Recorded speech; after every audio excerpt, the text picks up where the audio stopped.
Yo, what's up? And welcome back to Honey Badger Arcade. Just a quick little video. We're going to give you guys the latest with Gamergate 2.0 or whatever we want to call it. I don't know. Get ready for some quadruple A cunty commentary from the daughter of Gamergate. And let's get into it. So I'm just going to bring up the story or the Twitterverse stuff really quick so you guys can see what is going on. You might have heard of a woman named Alyssa Mercante, and Alyssa Mercante is a journalist who wrote a piece for Kotaku on the Sweet Baby Inc. detected Discord server that she infiltrated. And of course, I already covered that in the stream like right when it happened. It was a live stream. You can go check it out by clicking on the link to the channel so you can see like my reaction and the reaction of my ultra-based audience. Anyway, I have been talking about what's been going on in our culture for over 10 years. I am an art student by, well, I was an art student when I tried it. Now I am a podcast producer and a professional artist. And I care a lot about expression and art and beauty and you know, this thing in general. So part of that also involves video games. So Sweet Baby detected.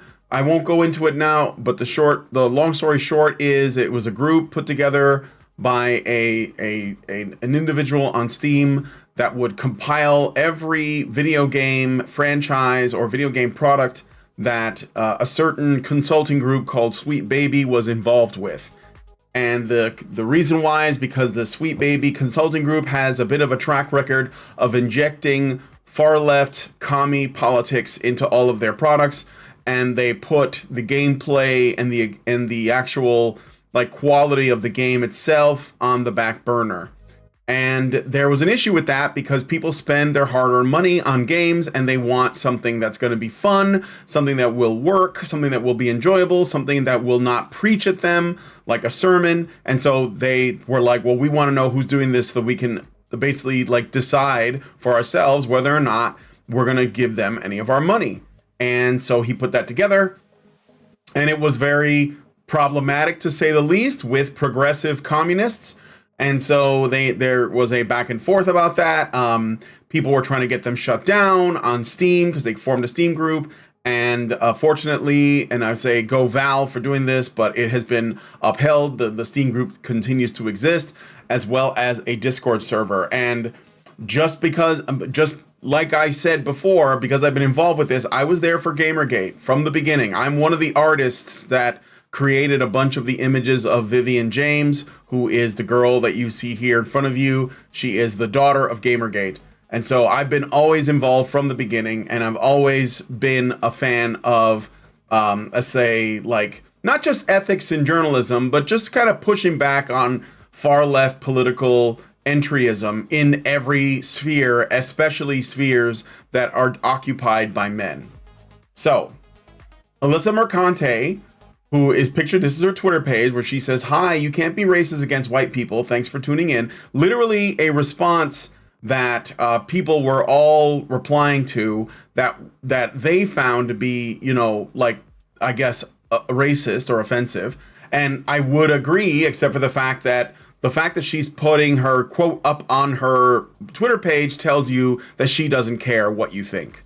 And then, in fact, it somehow proves her point. Have you ever heard when feminists talk about things like fragile masculinity or toxic masculinity or man babies or male tears? Yeah, it's not because they care. It's because they don't. And they're telling you that. And this is something you have to understand. These people, they hate your guts. Okay?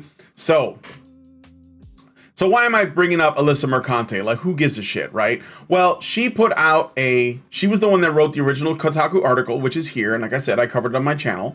But she also put this out, where this was on International Women's Day, which is today. Happy International Women's Day. And she says, "Happy International Women's Day. I have almost a dozen emails like this and dozens more threats here and elsewhere.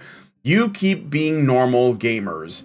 And she shares a screenshot from God knows where, apparently mailed to her, and she says, "Safe your sorry ass, Kotaku is next. Alyssa needs to be hanged," and with a picture of a gallows and a hangman's noose. No names, no receipts, no evidence, no nothing. This is how it always begins, folks. The feminists get mad at you because you notice what they're doing, you call them out, they call you names, you respond, and I'm not saying that anyone sent her a threat, we don't know for sure. I have my doubts though, because I think that most of us know by now that it's not productive to do this, but it doesn't matter because they can just, I mean, we don't know if this is true or not. So like, this could be fake. Let me know in the comments. If there are receipts, I'd like to see them. I have my doubts. I feel like there's a lot of people that are not putting up with this, as I can see. Where are the timestamps? Where's the sender info, right? Of course, you have some people that are just going to go along with it no matter what. What the F? The internet brings out the worst people. I am sorry you are dealing with this, but cowards become tough guys online, right? Cries out in pain as she lashes out at you. Hi, you can't be racist against white people. Thanks for tuning in. Very important stuff, okay? And here we go, where people saying they're starting to see the pattern.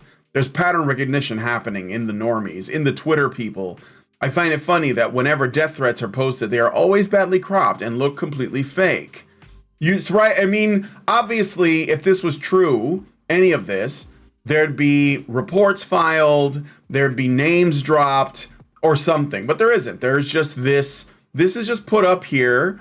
And what is the purpose? It is so that she can cry the victim. It is so that people will give her sympathy and she can continue the grift, because that's what it comes from. Then she retweeted herself, which is, I don't know, is that like super cringe? I feel like that's super cringe. And says, "Let me be clear, I don't think a single one of these chuds will do anything. I'm not scared, and I won't be, ever be. But this is the playbook they use, time and again. Exhausting, right?" But just so brave. She is so brave, guys. Because she was threatened, and she will not be silenced. You will not keep women down, right?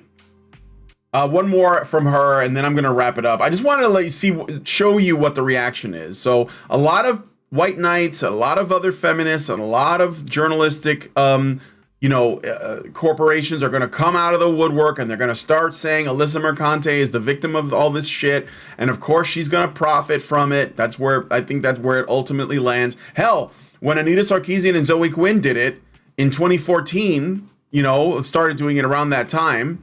Even though the only thing that they were getting was criticism and questions, they got to go all the way to, Anita Sarkeesian appeared on the Colbert Report, and they both appeared in front of the United Nations. So there is benefit to being a victim. There is a benefit. So especially if you're a woman, especially if you're a left-wing woman. So we'll see, how it goes. But I feel like we haven't heard the last of Alyssa Mercante, because she does benefit from using this.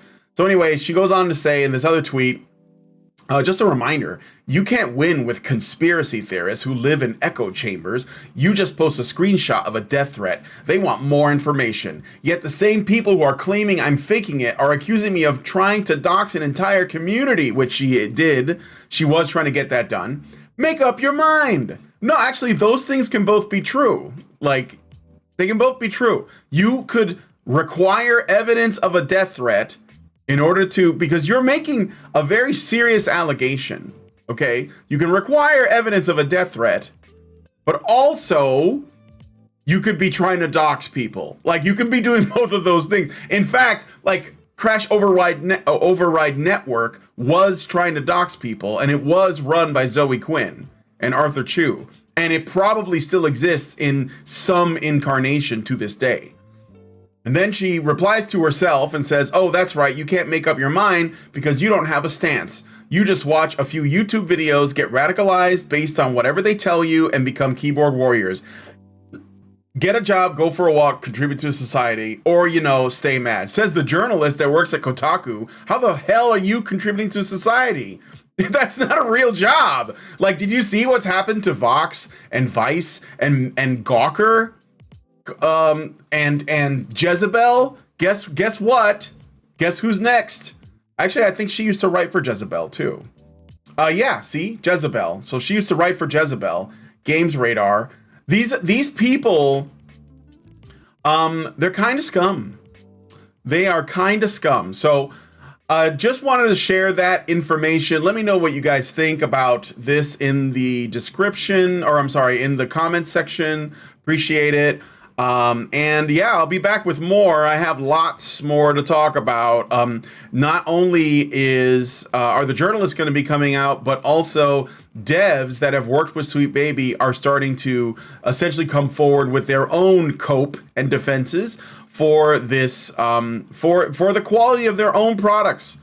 And they're defending people who hate their customers. So we'll see where it goes. Thanks guys for coming on. Stay chill, and we'll talk to you all in the next one.